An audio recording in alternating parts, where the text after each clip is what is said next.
everybody has hobbies or things that they like doing often.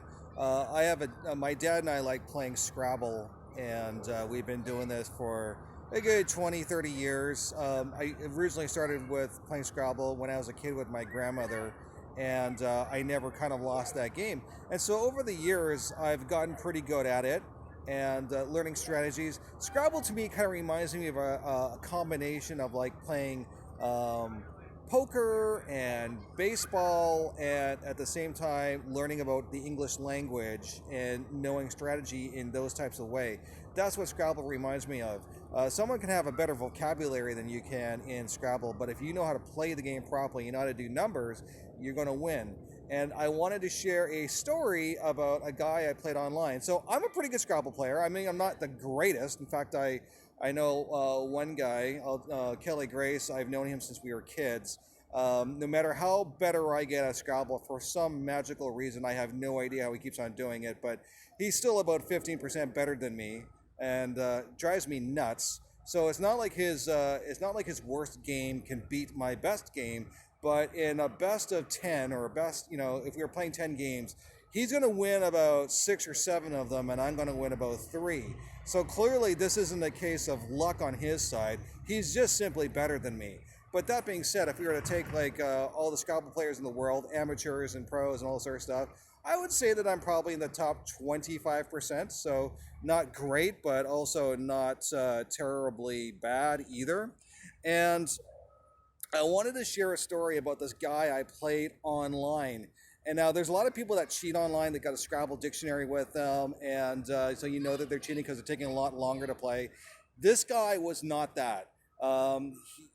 This guy was just something incredible. So if you know the game Scrabble, I got to play first, and the first thing I did was I laid down a 7-letter word, and then he laid down the word. And then the next thing I did was I laid down a 60-point word, and then he laid down the word. And the next thing I had done is I had laid down another 7-letter word. So by the time I had played 3 hands, I had a 200-point lead on him.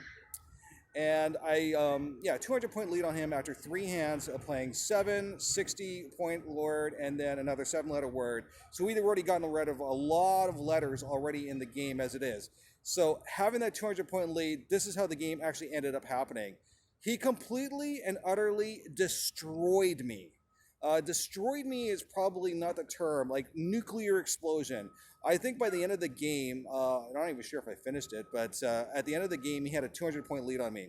The guy was like Mike Ross from Suits. He just knew everything in his mind. He already had it. There's people like that. They're just simply better than you at certain things. Even no matter how good you may be at something, you can always learn from someone else, or somebody just has a certain mental capacity that you may never have, or you will always have a disadvantage.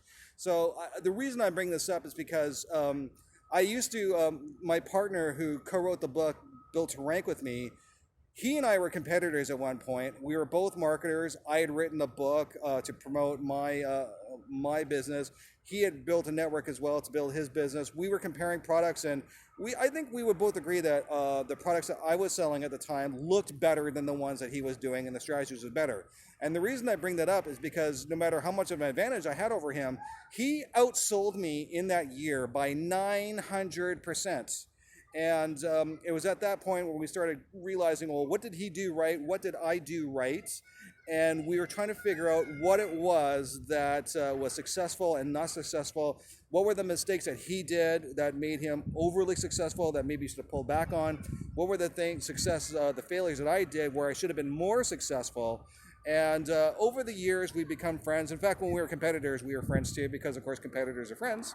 And it was at that point that we decided to, we started working with other businesses and moving forward. So the lesson behind this whole thing is that no matter how good you think you are, you can always learn more from somebody else. There's always somebody that's better than you. It's part of the human process. And so I just wanted to share that story and just say, I hope you like it. And if you did, click the like button. And if you haven't done so, please subscribe, and we'll talk to you soon. Bye.